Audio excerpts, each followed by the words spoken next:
So this guy comes to the show and he sits front row. Hack's on stage and he's doing a Jeffrey Dahmer bit. I think he said, Any of you guys watch that Jeffrey Dahmer docu-series by chance out here? Did you like it? No? Why didn't you like it? Because I don't like eating gay and I just, from the green room, hear it. And I go, what the fuck was that? There's shock value. Yeah, that's not what we're doing here, man. We're here for laughs. We're not here to have free advertising to put your little scum flag on the fucking chair in front of you, alright? He came with his flag, this diagolon fucking, and then I look at him and I go, Hey, see how that was an intelligent way to discuss that word, alright? Never say that shit out loud in public again. You say it in traffic like the rest of us, alright? Yeah, still have some fun with it. Because to me, it's a Wordle, man. Like, it's a puzzle. Oh, here's a topic you can't talk about, and here's another topic you can't talk about. Well, I'm going to try to talk about them because you told me they can't I can't talk about it. Yeah. And I know that's total Woody Woodpecker. Like, I'm just trying to be a little asshole in society, you could view it as, but I'm genuinely trying to be smart about it. I'll give you an example, man, before I get to my story. I'm going to post this clip too. The show in Vancouver, man, it went well. People came in and we had an awesome show despite the noise outside of it. And unfortunately, one guy, and this is the kind of guy that gives us a bad name. I've been told by my ex-manager who dropped me recently that he goes, it's not what you guys are doing. It's not your jokes. It's your fan base and how they're interacting with the people that are angry with you.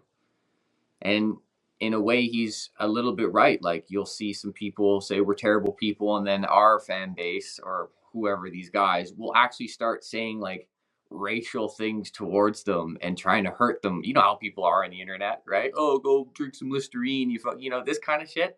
And it's like, now I've always been the kind of guy that doesn't really read comments, and it's just noise. I just let it go.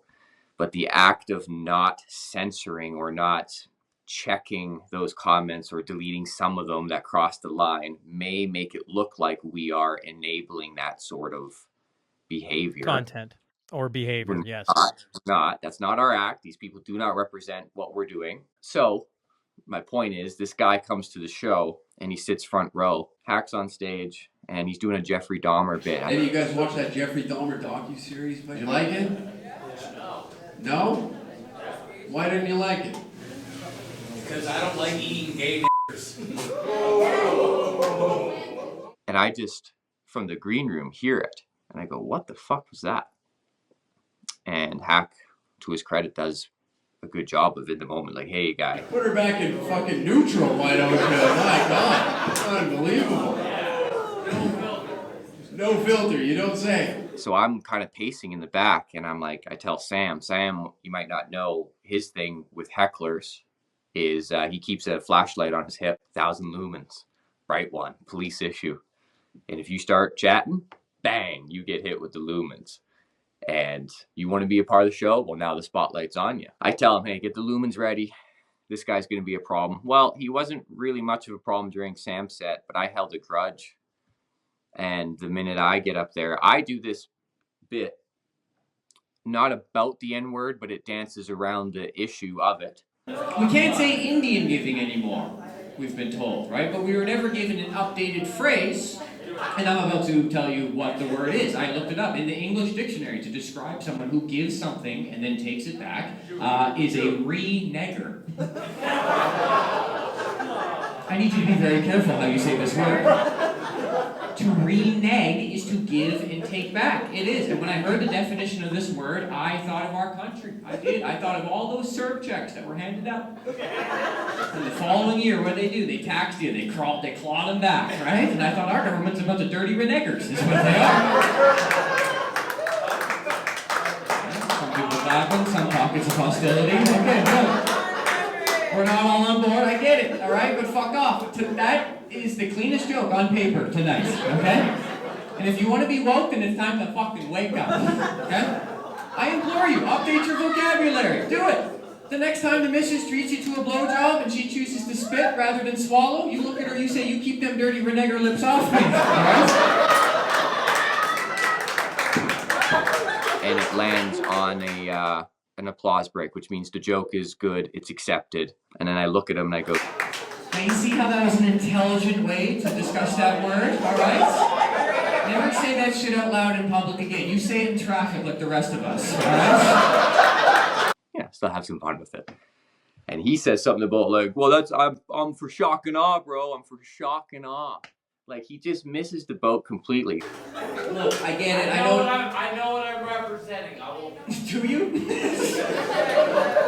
Yes, I actually. No, I know what you're saying. It's free speech, right? And you should be able to say anything, right? But words like that, you gotta be more funny than shocking. You gotta have a good reason to fucking bring it up. We're comedians, we're professionals. I think I just did it in a very respectful and funny way. The way you bring it up, your shock value. Yeah, that's not what we're doing here, man. We're here for laughs. We're not here to have free advertising to put your little skunk flag on the fucking chair in front of you, alright? He came with his flag, this diagolon fucking move. I don't even know if he's in it, but there's this like black flag with a white stripe. I know all down about it. Yes. Yeah, and he displayed it proudly on the chair in front of him, and I just ripped. I go, get your little skunk flag out of here, and I ripped it off and threw it back at him. You chilled this audience out for a good 3 minutes after you yelled that. No one here appreciated that, alright? Did anyone here enjoy that addition to the show? No, I don't think they did. I don't think they did. But it's okay, because you took a risk, and you don't have any hatred in your heart. You don't hate that group of people. So I'm just here to educate you a little bit that it comes off that way when you do it that way. You understand? Right? And it gives this whole thing a bad look. We're here to do a comedy show, not to have a fucking clan meeting in the basement of an F-45, alright? And he folded it up very neatly, and he didn't say a peep, and within 5 minutes he got up and left on his own accord. And then I go, where'd he go? What happened to them? Nice. I thought that was fucking, I had to do that, man, because that guy doesn't get the program, you know? He's, I don't want that guy representing what we're doing, you know what I mean? I don't know if you guys know about what that flag even represents, but that has nothing to do with jokes or comedy, so it's not here. Anyways, I feel like Jordan Peterson now. Well, you know, the country's in a precarious place. These are the guys that bother me, and clearly I tore a strip off of them that night, and I spent a couple minutes like embarrassing the guy, saying this is not what it's about. You know, this oh, I'm just saying type of guy. I'm just saying. We've all met this person who says something fucked up followed by the phrase, oh, I'm just saying, as if it absolves everything that happened right before it. No, it took me 9 years to get to the position to talk about the N-word in a joke without actually saying it again, and to do it in a creative and intelligent way where the audience understands it's a joke and they clap. It took me 9 years to get to that point. This guy thinks he can just jump right in with the boys and start slinging $50 words. So I am trying to distance myself, from those skunk flag boys, because they don't have anything to do with what we're doing. The only overlap on the Venn diagram is words like free speech sort of thing, politically and shit like that. We have nothing to do with politics. We have nothing to do with any of that. We are just here to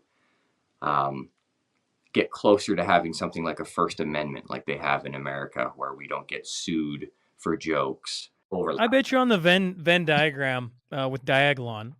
You know, if you talk to a few of them, I bet you there's more overlap than you think. Because I've had Jeremy McKenzie on here multiple times. I want you to open up one tab, Brett Forte, open up another tab, Jeremy McKenzie. Tell me which guy comes up as a comedian, right? The things I say are jokes. They cannot be misconstrued as statements. So when whatever he's labeled as, that whole movement, when you Wikipedia it, extremist this, far right that, this, that, white nationalist this, all these big words. Yes, I understand they're being hit with a bunch of bullshit labels to bury them, because I guess a lot of them are like ex-military and shit. The government takes them rather seriously. I understand that much, but I am a comedian. That's the only thing on my Wikipedia, comedian. So there is no overlap as far as that goes with the Venn diagram, because they're not, when they're joking around, they don't have the badge. Like the FBI can say, hey, I got the license to kill here. I got the license to walk in here. He doesn't have the license.